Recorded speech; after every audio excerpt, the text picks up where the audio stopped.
women's college basketball is over. College basketball period is over for the time being. But we're gonna begin with the women's. And we're gonna start off with the final four.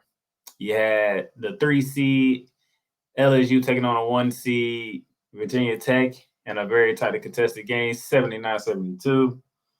The Tigers of LSU held the Virginia Tech Hokies to 13 points in the fourth quarter. They outscored them 29-13 in the fourth quarter to win by 7. It was a remarkable performance by the Tigers, especially in that fourth quarter. You see here, LSU shot 47% from the field to Virginia Tech's 40. Both teams shot under 30% from 3, but Virginia Tech shooting 29% from 3 and LSU shooting 23% from 3. It was surprisingly Virginia Tech out-rebounded LSU by 2, 38-36. Nevertheless, turnover, you can be concerned the difference in this one. Virginia Tech had 18 turnovers to only 7 for LSU. LSU had 11 steals of the 18 turnovers committed by Virginia Tech. It was a game. It was a back and forth fair game, and then defense. I told y'all, LSU likes to play defense, and then the fourth quarter locked the Hokies down, 29-13 in the fourth quarter. Like the scoring off. Matter of fact, they held Virginia Tech to 13 points in 2 quarters. The first quarter and the last quarter. When it's time to play defense, LSU shows up to play defense. Something about the SEC and defense reigns true whether it matters it's football or basketball. SEC team is going to play defense. No matter what sport it is, they're going to play defense. And that's what LSU showed. They needed to show it in the fourth quarter, held the Virginia Tech Hokies to 13 points in the fourth quarter. And they did it twice because they did it in the first quarter as well. So shout out to them. Alexis Morris led the way with 27 points. Angel Reese had her 33rd double-double of the season with 24 points and 12 boards. It was a very group effort by the 2 stars of them, and they did their thing. And then the nightcap of that week, as we all know, it was number 2, Iowa versus number 1. Caitlin Clark versus Aaliyah Boston. The Hawkeyes versus the defending champs, and we all saw it. The most watched Final Four game of the whole week, and I told y'all that, and it proved to be true. Caitlin Clark and the Iowa Hawkeyes perfectly ended the undefeated streak and purposely, the South Carolina Gamecocks. Caitlin Clark was just spectacular. 41 points. She had 6 boards and 8 assists. She scored more than half of their points to knock off number 1. Aaliyah Boston had probably her worst game of her career. She only had 8 points and 10 boards. Zion Cook, she tried everything to keep him in it with 24 points, but Caitlin Clark was just on another level. And the player of the year proved to be that the player of the year outdoing the best team. So that ended up happening. Which brings us to the championship game that took place on Sunday. Sunday. Oh, what a performance by the LSU Tigers. As you can see the box score, the Lady Tigers were on it. And it was the others of the Tigers that got it done versus the stars of the Tigers. Because let's be honest, let's get this out of the way. The officiating for the game was ridiculous. It was ridiculous. You're telling me Alexis Morris get 2 fouls out of nowhere. Angel Reese got 2 fouls out of nowhere. Those both are LSU stars. And then, Monica Sonano got 2 fouls. Clayton Clark got 2 fouls out of nowhere. And Warnock got 2 fouls out of nowhere. It's like, well, damn. All the stars are on the bench with 2 fouls. That's why I said the others when I first brought it up, the others. Because Jasmine Carson, ladies and gentlemen, 21 points in the first half. She was 5 from 5 from 3, 7 from 7 from the field, including the buzzing-beating 3 before the half. It was ridiculous. Before you knew it, LSU was up 17 at halftime without injuries touching the second quarter, with Alexis Morris also on the bench because he picked up second foul early in the second quarter. It was amazing to watch the bench of LSU come up humongous. Jasmine Carson, I'm giving you your flowers because you put on a first half performance that hasn't been done. I don't think it has ever been done in the women's tournament. And I don't remember the last time somebody in the men's tournament had a performance like that in the first half. It was remarkable. She was unconscious. She did not care. And the thing is, Caitlin Clark and Iowa tried that same type of defense that they did to South Carolina, which was very disrespectful, by the way. And we're going to get to that and all this other stuff. But Jasmine Carson made her pay. 7 from 7 from the field, 5 from 5 from 3. She made Iowa pay for that defense. She made them pay for that defense because, like, y'all is not going to treat us like y'all did South Carolina. And it paid off tremendously for LSU. That was the first half. And then Alexis Morris came in the second half and went to work.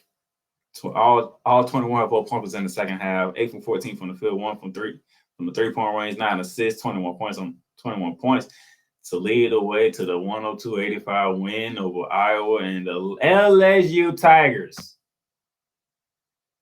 National champions. First time in program history, neither men or women to bring home a basketball championship. And Kim Mulkey, Angel Reese, and the Lady Tigers of LSU have done it. They have brought the first one. We know the LSU Tigers in football, they got a couple national championships, but they never had one in basketball until Kim Mulkey got there along with Angel Reese and the crew. What a spectacular thing it was in Dallas. Angel Reese, 15 points, 10 boards, 5 assists. LaDaza Williams, 20 points to go with 5 boards. It was a total team effort.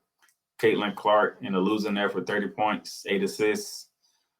Monica Sonato, 15 points, 13 points, 6 boards before fouling out of the game.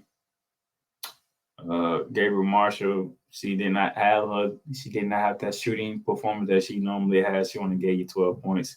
Martin only gave you 13 points in the losing effort for Iowa. It was remarkable to see the LSU Tigers do what they do. It was a true blessing. But now we get to what's been talked about. Because a lot of this has been, first of all, let me say this. LSU Iowa NCAA Women's Championship game draws record TV audience.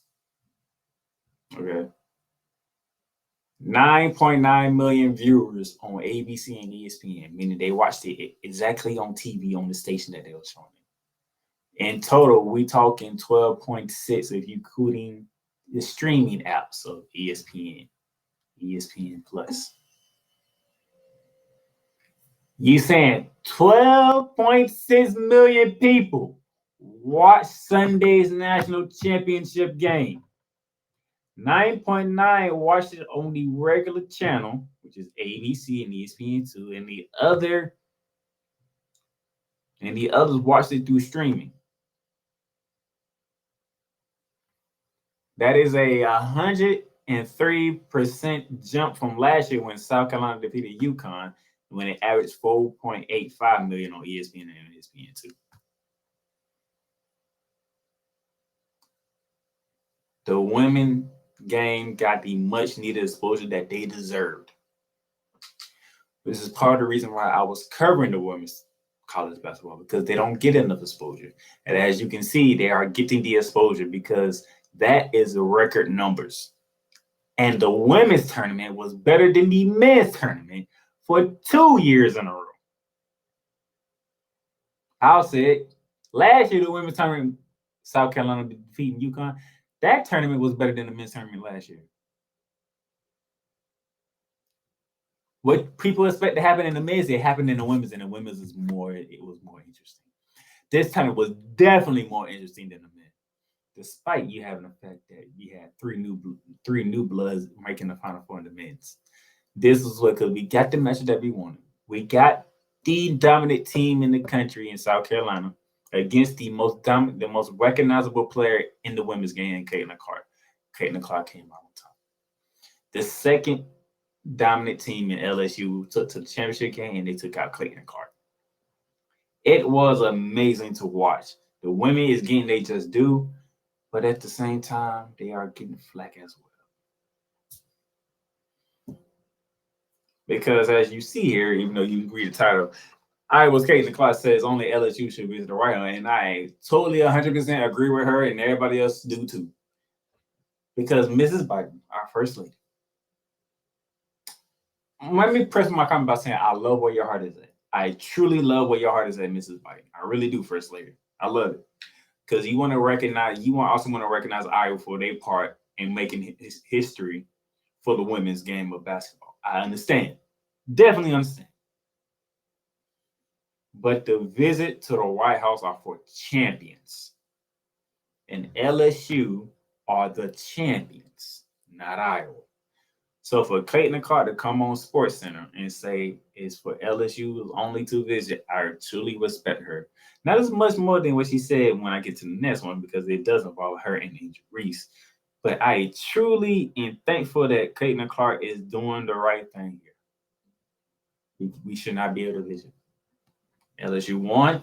They done it. They came out on top. They're at the top of the mountain. It's their White House to visit, not ours. Especially for the head coach, too. Her name was just escaping me right now, but the head coach said the same thing. She's grateful that the first lady recognized the accomplishment that Iowa achieved, but it is for Kim Markey and the LSU Tigers to visit the White House, not us. Very thankful for that. And to keep on with Caitlin Clark, who also was named the Wood Smith Player of the Year, and she was already deemed the Player of the Year. She won the Naismith Player of the Year. Now she won the Wooden Award Player of the Year. This thing between her and Angel Reese. You know, Angel Reese followed her run as the Wayne seconds led off in the game as LSU captured their title, winning by 17. And she, you can't see me, you can't see me, to Clayton Clark and said, check that out. That ring is coming. That ring is coming to Baton Rouge, not to Iowa City. You know, Clayton Clark handled it very well. Let me tell you right now, if you wasn't a fan of Caitlin Clark, you are a fan of Caitlin Clark now, of how she handled the thing with Angel Reese, how she handled what our First Lady Biden has said about having both LSU and Iowa. You have I said it in the comments and on social media. I'm gonna say it here. Caitlin Clark's a G in this thing, man. I don't care what y'all say. She a G to me. To me, she a G. Okay, she brings the swagger, she brings the attitude, she brings all that. People remind her of Steph Curry of the women's game. But off the court is where is when you win most of your fans at, your real fans, because she appreciates the honor that the First Lady has said. Cool, but you know, we didn't win it. It's not. We should not be able to show it to the White House when LSU won the whole thing.